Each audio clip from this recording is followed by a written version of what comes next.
Welcome back to Ask Nico, where you guys ask me questions and I try to give you guys advice. The first question is, Yo Nico, I'm 17 and I struggle to find a girlfriend. It's true that I look like I'm 16, but I also get called handsome a lot. It is also true that I'm kinda scared to get rejected, but I hit the gym, I do boxing, and in September I'm joining a varsity football team. But all my confidence goes away when I remember that I'm 5'7". Greetings from Spain. Thank you for your comment, and okay, there's a lot to unpack here. So you said that you're 17 and you struggle to find a girlfriend. It doesn't really matter at that age. You're going to find a girlfriend. You're most likely going to break up with her after a few months anyway. But then again, there have been true love stories of high school sweethearts. I actually know a couple. So I wouldn't really worry about it, but I'm going to humor you. So, part 2 of this. It's true that you look 16. It's true that you look 16 years old even though you're 17. Okay, let me tell you something.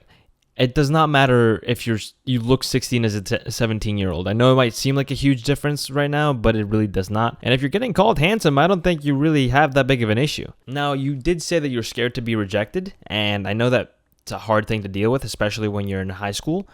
But look, I'm not going to lie to you and say that the worst thing she can say is no, whoever you're thinking about asking out. I can't guarantee you that it won't be an awkward interaction or an unpleasant one if she says no, but that's just kind of what comes with the territory. You know, don't be afraid to be rejected. You can just go to the next one. There's plenty of women out there for you to talk to, or I guess girls your age. And as far as you doing boxing in September and varsity football, that should be pretty much good. You know, that's considered high riz in high school, and good for you, man. I mean, it seems like you have hobbies and sports and things that you're doing, so, and girls like that stuff, so that's a huge plus when it comes to talking to girls and, you know, them wanting to talk to you. Now, as far as your confidence going away when you remember that you're 5'7", you also have to remember that you're only 17. You might get a growth spurt in, like, I don't know, you could get a growth spurt between now and 22 as a guy. Okay, that's like one of those things that just is very weird for men. But also, I wouldn't worry about that. I mean, yes, there are girls that are shallow that won't date you because you're 5'7", but it's also a plus in your advantage because then you'll know what girls you want to mess with. If a girl is not going to date you because you're 5'7", then you should put a scale in front of her and say, I guess I won't date you if you're not below a certain weight. You know, it's the same thing. It's a very shallow thing to consider when you're trying to date someone, okay? Now, even though there isn't really a question here, I'm kind of getting what you're putting down, and you're saying you're struggling to find a girlfriend. The truth is, all you really need to do is talk to girls, okay? Just talk to them. Talk to them like they're people. Don't talk to them like you're trying to seduce them. The more you try, the more desperate you seem, the less they're going to be inclined to, you know, to date you or be your girlfriend. Let's say you have a school crush. I don't know the exact situation, but let's say that you do. And you don't really talk to her too much or do anything of the sort, but you do know of her and she may know of you, so just go up to her and say, hey, I think that you have beautiful taste in clothing, okay? Like, compliment her on something that she worked to do. Like, don't compliment her on her eyes or her face or anything. Like, she didn't do that. She just kind of spawned in with that, okay? So if you like her taste in clothes, if you like her taste in jewelry, if you like the way she wears her hair, right? Not her hair color, the way she, you know, maybe puts it up in a bun or whatever. Just style. Style is very easy to do with girls because most girls love to deal with clothing and their styling, okay? Or if you know something more about her, let's say you know that she's a soccer player, okay? And she plays soccer on the weekends with her team, and you compliment her on her soccer skills. Something like that. Like, it can be anything that she has tried to work on in order to make better, and she would enjoy the compliment more of. And from there, just have a conversation, see the chemistry. Maybe you don't really like talking to her. Maybe you love talking to her and you want to talk to her more. And from that point on, you might say, hey, would you like to go out with me? As on a date. Like, make your intentions clear. Don't try to be her friend. Don't try and just be Mr. Nice Guy. Just say, look, I think you're pretty. I like your clothing. I like this. I like this about you. And I would like to take you out on a date. And if she says no, fine. Just move on. If she says yes, great. There you go. And I know that you're from Spain, so there might be a difference in how you guys court each other over there. So in that case, try your best to maneuver through that and play it by the social standards or the societal standards in Spain. As far as the fear of being rejected, I definitely relate with you, okay? I was definitely not the smooth talker in high school, okay? I did not have women talking to me in that way. In fact, the only girlfriend I had in high school was, I don't exactly even remember how it happened. I just know that she was looking at me a certain way, and I kind of realized that she might have liked me. And we were at this bowling alley doing varsity bowling of all things. So it was just a very strange situation. I mean, hey, a lot of the people that I wanted to ask out, I still wonder today, like, what if I had actually asked that person out? And I realized that it doesn't even really matter, okay? Because what worst case scenario, they say no, and I'm butthurt for a day, but that's it. Then I move on. As opposed to always constantly living with that thought in your head of, damn, I could have done that. I should have done that. Don't make yourself regret your lack of decisions / going for it. Anyway, there's a lot more to unpack there, but I hope this helps. And yeah. The next question is from Rage Samurai X. Hey Nico, how is the relationship between you and your parents? I can't help but feel mine always undermine me, making me easily lose motivation despite grand ideas. Every time I see someone who seems to be more successful than I am, I always felt like they have solid foundations whilst mine are shaky. Someone once said how parents affect your entire life, and I'm starting to believe it. So here's the thing, okay? I can't lie to you. My relationship with my parents is great. Okay, my mother is the most caring and loving person in the entire world. And my father, even though I'm not as close with him, it's not like neither of them ever undermined me in a way that made me lose motivation. I can't relate / give you really an understanding about that. But what I can say is that it seems like you have this confirmation bias in your head that just because somebody has a good home life that they're successful. There are many people who have issues with their parents, people that don't have parents, people who have a myriad of problems in their family and their home life, and they still manage to do many successful things. Now, is it easier to do things when you come from a loving and supporting household? Of course. There's no denying that. But you also shouldn't really use it as a crutch to say that, you're losing motivation despite your grand ideas. At the end of the day, I don't know how old you are, but I'm going to assume you're probably in the middle school, high school range. At some point, your parents are not going to control your life. You're going to live your own life, be your own person. And if they're not supportive of that, then I guess they're going to ruin their relationship with you. Just hang in there in that regard. And a way to kind of deal with this, I would say, is try to surround yourself with like-minded individuals. So the grand ideas that you have, try and share them with people that you think would be good to talk to about or share with. Try and find people that agree with you. Try to find people that would have your back if you were to do one of these grand ideas, and then get feedback. And all of a sudden, you won't really care that much about what your parents are saying because the people that you choose to hang out with are kind of there to support you in these endeavors. Anyway, hope this helps. Best of luck, and don't rely on your parents for motivation. The next question is from Noah. My friends are all jerks to me and leave me out of everything, and it's mainly one of them. And if I stop being friends with them, I know I would lose the rest of my friends because I'm everyone's least favorite. I'm scared to be alone. Please help me out. So, here's the thing. If your friends are all jerks to you, are they really your friends?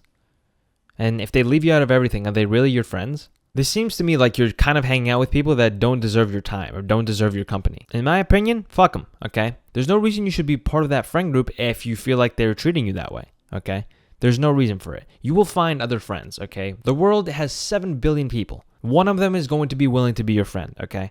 There is no shortage of people that need friends. There's no shortage of people that want friends. And there's no shortage of people that have that same experience as you. I don't know where you are in your life, but if you're still in school, there has to be a different group of people in school that you might be interested in talking to. School is a very small world, so I understand that it's going to be easier said than done. Just try talking to some new people. Try to distance yourself from that friend group. If everyone that's not the main guy that you say that's being a jerk to you, let's call him Dave. Let's say that Dave is the only one being a jerk to you. If the rest of them don't try and reach out to you and say, where have you been? Why aren't you hanging out with us? Then those aren't your real friends. You need to find new people to call your friends because those are just the wrong people for you. And as far as being alone, don't be scared of being alone, okay? People are never alone. There's always somebody. There's always somebody that shares your point of view. There's always somebody that has the same struggles as you. And there's always somebody that's just going to be around. Okay, as long as you put yourself in a position where you can be around people, they will be there. Okay, now they might not be your best friends, they might just be acquaintances, but you have to start as acquaintances to make friends and make memories with them so they become your best friends. Anyway, I hope this helps, and don't talk to those jerks anymore. You deserve better. The next question is from Sleek. Nico, how does one relax about the idea of death? Also, I love your videos. Please keep making them. Well, thank you, Sleek. And the idea of death. This is a tricky one, okay? There's entire books that have been written about the fear of death that us as humans have, because it's kind of a unique issue because we're so, I guess, aware of our own existence that we're aware of the fact that we're all going to die someday. I'll give you my experience. I'm not afraid of death, and I haven't been for a while because I know it's inevitable. Everybody dies. Every single person. So there's no point in thinking about that fact. One day it's going to happen and that's it. If there's a way to avoid death entirely, then maybe I would say, maybe stress about it. But I wouldn't care that much. And here's a little secret. I don't think anything happens after we die. I think it just lights out. You're just another atom in the universe, okay? You're just energy that just became non-energy and got transferred into heat. That is my personal view.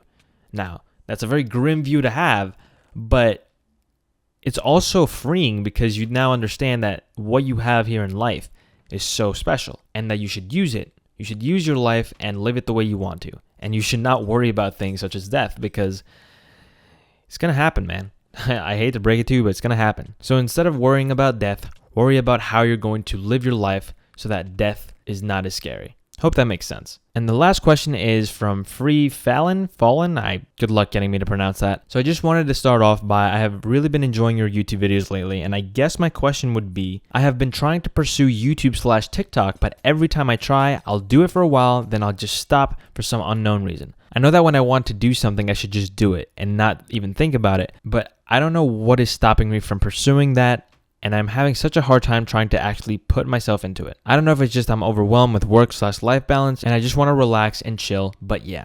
Okay, so here's the thing. I'm going to be completely honest with you. I do not recommend content creation in any way, shape, or form. Okay, I do not recommend pursuing YouTube. I do not recommend pursuing TikTok. I do not recommend it. Now, I realize that this might sound a bit hypocritical coming from a YouTuber, but it's the truth, okay? If you look on the stats of what every kid in school wants to be right now, it's YouTuber. Okay, it used to be astronaut, doctor, lawyer, things that are actually, useful to society. The thing is, YouTube is a grind and a journey that is hard and unforgiving. Okay, it took me a decade to get any sort of recognition on YouTube. A full decade. All right, I started when I was 13, 14 years old, and I'm now almost 23. Not to mention that I was constantly changing what I wanted to be my niche throughout said decade. Also, I'm the king of doing content for a while, then just stopping for some unknown reason. Okay, that's just part of it being a hobby for you. Sometimes you get bored. Sometimes you just don't want to deal. Maybe you're not getting the views you want, so it kind of kills your motivation or your drive. And I understand the whole work-life balance thing, and you don't even want to think about it sometimes, but that's just part of it. Pursuing content creation is a constant grind. It's a constant machine. You always have to keep pumping out content. Okay, you keep having to do it. You have to be consistent and you have to keep going at it. And people hate hearing the whole consistency thing. It's a real thing because I was inconsistent for years upon years. All right, and that's why nothing ever got done because I kept trying things that I didn't like eventually and gave up. I could have made it 3 times over by now, but I just didn't have the discipline for it. I didn't have the discipline, I didn't have the will, and I just didn't want to do it. But finally, something clicked. Finally, after a decade, something clicked, and I said, you know what? Enough is enough. I don't want to half-ass this anymore. The difference now is that I wanted to be a YouTuber when it wasn't necessarily cool to be a YouTuber.